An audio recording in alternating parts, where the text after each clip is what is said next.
الحمد لله والصلاة والسلام على رسول الله وعلى آله وصحبه ومن والاه. أما بعد فأعوذ بالله من الشيطان الرجيم. بسم الله الرحمن الرحيم.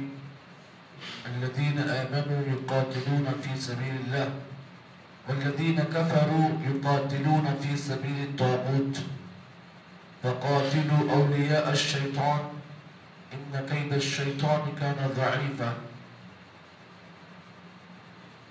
محترم بھائیوں اور بزرگوں، آپ حضرات کے سامنے ابھی جو آیت کریمہ تلاوت کی گئی سورۃ النساء کی آیت نمبر 76 ہے. اللہ رب العالمین نے اس آیت کریمہ کے اندر مسلمانوں کو اللہ تعالیٰ نے اللہ کے راستے میں لڑنے کی ترغیب دی اور یہ بات بیان کی کہ جو ایمان والے ہوتے ہیں وہ جب کبھی اللہ کے راستے میں لڑتے ہیں تو ان کے لڑنے کا مقصد اللہ تعالیٰ کی دین کی سربلندی ہوتی ہے. اور اس آیت میں یہ بات بھی بیان کی گئی کہ جو لوگ اللہ کے راستے میں لڑتے ہیں وہ اللہ تعالیٰ کے اصلی ولی ہیں، اور جو لوگ شیطان کے لیے لڑتے ہیں وہ اولیاء الشیطان ہیں، یہ شیطان کے حامی ہیں، شیطان کے مددگار ہیں. یہ آیت کریمہ میں اللہ نے یہ باتیں بیان کی. آئیے ترجمے کے ذریعے سے ان باتوں کو اچھی طرح ہم غور سے سن سکتے ہیں. اللہ تعالیٰ نے فرمایا الذین آمنوا یقاتلون فی سبیل اللہ، وہ لوگ جو ایمان والے ہوتے ہیں، یقاتلون فی سبیل اللہ، وہ اللہ کے راستے میں لڑتے ہیں اور جہاد کرتے ہیں. والذین کفروا، اور جو لوگ کافر ہیں، جو کفر کرتے ہیں، یقاتلون فی سبیل الطاغوت، وہ طاغوت کے راستے میں یعنی شیطان کے راستے میں لڑتے ہیں اور جہاد کرتے ہیں. فقاتلوا اولیاء الشیطان، اللہ نے کہا اے ایمان والو تم شیطان کے اولیاء سے لڑو. ان کید الشیطان کان ضعیفا، بے شک شیطان کی چال، شیطان کا مکر بہت کمزور ہوتا ہے. اس آیت کریمہ میں اللہ تعالیٰ نے دو اہم باتیں بیان کی. پہلی بات اس آیت میں اللہ نے یہ بات بیان کی کہ جو لوگ ایمان والے ہوتے ہیں وہ اللہ تعالیٰ کے اصلی ولی ہوتے ہیں. اور دوسری بات جو اللہ نے اس آیت میں بیان کی وہ یہ ہے کہ ان کید الشیطان کان ضعیفا، شیطان جب کبھی بھی کسی ایمان والے کے خلاف کوئی مکر کرتا ہے، کوئی چال بازی کرتا ہے، تو شیطان کی چال ایمان والے کے حق میں ہر دور میں کمزور تھی اور کمزور ہے. اب یہاں پر اس آیت کریمہ میں یہ بات بیان کی گئی، نبی اکرم صلی اللہ علیہ وسلم کی وہ حدیث رسول میں آپ کے سامنے پیش کر دوں جس کو امام بخاری اور امام مسلم نے اپنی صحیحین میں روایت کیا. اور آبی حدیث حضرت ابو موسیٰ اشعری رضی اللہ تعالی عنہ ہے. فرماتے ہیں اللہ کے نبی صلی اللہ علیہ وسلم نے سے سوال کیا گیا، اللہ کے نبی سے پوچھا گیا، سئل رسول اللہ صلی اللہ علیہ وسلم، اللہ کے نبی سے پوچھا گیا عن الرجل یقاتل شجاعا، اس آدمی کے بارے میں جو اللہ کے راستے میں لڑتا ہے، جہاد کرتا ہے. کیوں لڑتا ہے؟ شجاعا، تاکہ لوگ اسے طاقتور کہیں، اسے پہلوان کہیں. اور اللہ کے نبی سے پوچھا گیا وَيُقَاتِلُ حَمِيًّا، اللہ کے رسول ایک آدمی اللہ کے راستے میں لڑتا ہے، جہاد کرتا ہے، نیت کیا ہوتی ہے؟ حمیہ، تاکہ قوم کا درد، قوم کی ہمت کے لیے وہ لڑتا ہے. نیت کیا ہوتی ہے؟ ارے بھائی مسلمانوں کو مار رہے، مسلمان پریشان ہیں، مسلمانوں کے خلاف ایسا لڑائی ہو رہی، تو کیوں لڑتا ہے؟ یقاتل حمیہ، اپنی قوم کا درد رکھ کے ایک آدمی لڑتا ہے. یہ سوال کیا گیا، پہلا سوال کیا گیا اللہ رسول ایک آدمی لڑتا ہے اللہ کے راستے میں، کیوں لڑتا ہے؟ پہلوانی کے لیے. اور ایک آدمی اللہ کے راستے میں لڑتا ہے، کیوں لڑتا ہے؟ تاکہ قوم کا درد رکھنے لڑتا ہے. پھر سوال کیا گیا وَيُقَاتِلُ رِيَاءً، اللہ کے رسول ایک آدمی اللہ کے راستے میں لڑتا ہے، کیوں لڑتا ہے؟ ریاءً، دکھلاوے کو، تاکہ لوگ اسے دیکھ کر کہے ارے بھائی کتنا بڑا پہلوان آدمی ہے. 3 آدمی ہو گئے. اب صحابی نے سوال کیا اللہ رسول ایو ذالک فی سبیل اللہ، اللہ رسول ان تینوں میں ایک تو ہے لڑتا ہے، کیوں لڑتا ہے؟ تاکہ لوگ پہلوان کہیں. ایک آدمی ہے جو لڑتا ہے قوم کی حمیت کے لیے لڑتا ہے، ایک آدمی ہے جو اللہ کے راستے میں لڑتا ہے، کیوں لڑتا ہے؟ ریاکاری کے لیے۔ اب صحابی نے سوال کیا رسول ایو ذالک فی سبیل اللہ، اب ان تینوں میں اللہ کے راستے میں لڑنے والا کون ہے؟ نبی اکرم صلی اللہ علیہ وسلم نے جواب میں فرمایا من قاتل لتکون کلمۃ اللہ ہی العلیٰ فہو فی سبیل اللہ۔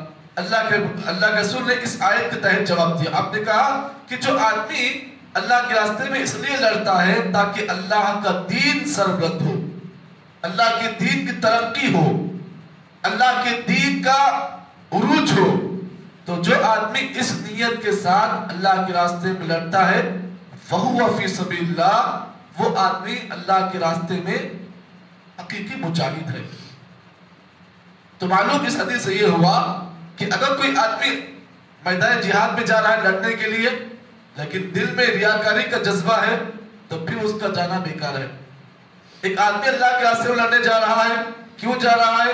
تاکہ لوگ اسے طاقتور کہیں، یہ جذبہ رکھا جاتا ہے، یہ بھی بیکار ہے۔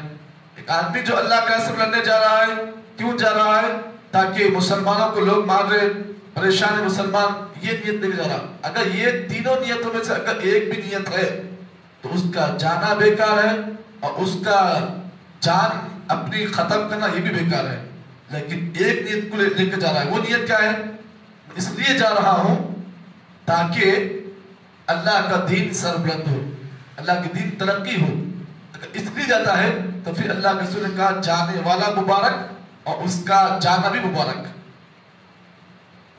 اب یہاں پر اللہ کے نبی محمد عربی صلی اللہ علیہ وسلم کا وہ حدیث آپ کے سامنے پیش کر دوں، واقعہ پیش کر دوں۔ ایک صحابی رسول جو ہے جنگ کے میدان سے جا رہے تھے، ہاتھوں میں کھجور تھی، کھجور کھاتے جا رہے تھے، ایسے ہی راستے میں گزر رہے تھے، جہاد کا میدان چل رہا تھا، لڑائی چل رہی تھی، اللہ کے رسول کے پاس کھجور کھاتے ہوئے اللہ رسول یہ جو جنگ ہو رہی ہے نا، یہ جنگ مسلمانوں اور کافروں میں ہو رہی ہے، اللہ رسول اگر میں اس جنگ میں اگر اللہ سے اللہ کے دین کے لیے اگر میں جہاد کی نیت سے لڑوں گا تو مجھے کیا ملے گا؟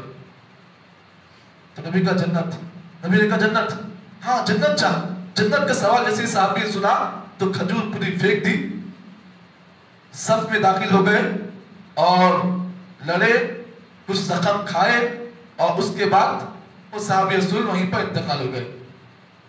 تو معلوم یہ ہوا آدمی اگر اس نیت کے ساتھ جاتا ہے اللہ کے راستے میں جہاد کے لیے تاکہ اللہ کا دین بلند ہو، نبی نے اس صحابی رسول کو کس کی بشارت دی؟ جنت کی، اور جنت کا نام سننا ہی تھا۔ صحابی رسول نے اس جذبے کے ساتھ جنگ کے میدان میں گئے، جان بھی چلے گئی، الحمدللہ نبی کی وہ بات بھی سن لی، جنت کا لفظ سنتے صحابی رسول نے کیا کیا؟ جنگ کے میدان میں گئے اور کچھ کافروں کو مارا اور خود بھی مر گئے، چلے گئے، جنتی کا لقب پا گئے۔ تو اس آیت میں اللہ نے یہی بات بیان کی کہ جو لوگ حقیقی معنی میں ایمان والے ہوتے ہیں وہ اللہ تعالیٰ کے اولیاء ہوتے ہیں، اور اللہ کے اولیاء کون ہوتے ہیں؟ جو کوئی بھی کام کرتے ہیں تو دین کی سربلندی کے لیے کرتے ہیں، چاہے وہ ان کا جہاد کا معاملہ ہو، چاہے جو ہی معاملہ ہو، وہ اللہ تعالیٰ کے رضا کے لیے، اللہ کے دین کی سربلندی کے لیے وہ کام کرتے ہیں۔ اور جو لوگ شیطان کے ولی ہوتے ہیں ان کا کام یہ ہوتا ہے کہ وہ جنگ کرتے ہیں تو بھی شیطان کے راستے میں کرتے ہیں، اور اللہ تعالیٰ نے یہ بات بیان کی اِنَّ كَيْدَ الشَّيْطَانِ كَانَ ضَعِيفًا، کہ ہمیشہ شیطان جو بھی مکر کرتا ہے، شیطان کی جو بھی پلاننگ ہوتی ہے یہ کمزور ہوتی ہے۔ آپ دیکھیں جنگ بدر کا واقعہ، آپ دیکھیں شیطان جو ہے اللہ کے نبی صلی اللہ علیہ وسلم کے صفوں میں اور صحابہ کے صفوں میں شیطان بھی آیا تھا نا، اور شیطان کیسے آیا تھا؟ اللہ کے نبی صلی اللہ علیہ وسلم جب جنگ بدر کی میٹنگ آپ نے بنائی تو اس وقت کفار مکہ جو ہے اس نشے میں تھے کہ ان 313 مسلمانوں کو آج ہم زمین سے نیست نابود کر دیں گے، ختم کر دیں گے۔ کفار مکہ کی ایک میٹنگ رکھی گئی، کہاں پر؟ مکہ کے اندر دارالندوہ، ایک میٹنگ کا ایک مقام تھا جس کا نام دارالندوہ تھا، وہاں پر کافروں کے بڑے بڑے سرداران جنگ کی پلاننگ کے لیے بیٹھے۔ شیطان ایک بوڑھے آدمی شکل میں آیا اور اس میٹنگ میں شریک ہوا، اور اس میں جنگ کے بارے میں شیطان نے یہ باتیں بتائی تو آخر میں یہ طے پایا کہ مسلمانوں کے ساتھ جنگ کی جائے اور جنگ میں بہت سارے اسلحہ بہت ساری فوج کو لے کر مکہ کو جائیں اور جنگ بدر کے میدان بدر میں یہ جنگ کی جائے۔ نبی اکرم صلی اللہ علیہ وسلم جو ہے اس وقت پریشان ہے، ایک تو 313 مسلمان ہیں، بالکل نہتے ہیں، کسی کے پاس تلوار ہے تو تلوار ٹیڑھی میری تلوار ہے، کسی کے پاس تیر ہے تو کمان نہیں ہے۔ صحابہ کرام کی حالت اتنی کمزور ہے کہ صحابہ کے پاس لڑنے میں صحیح ہتھیار بھی نہیں ہے۔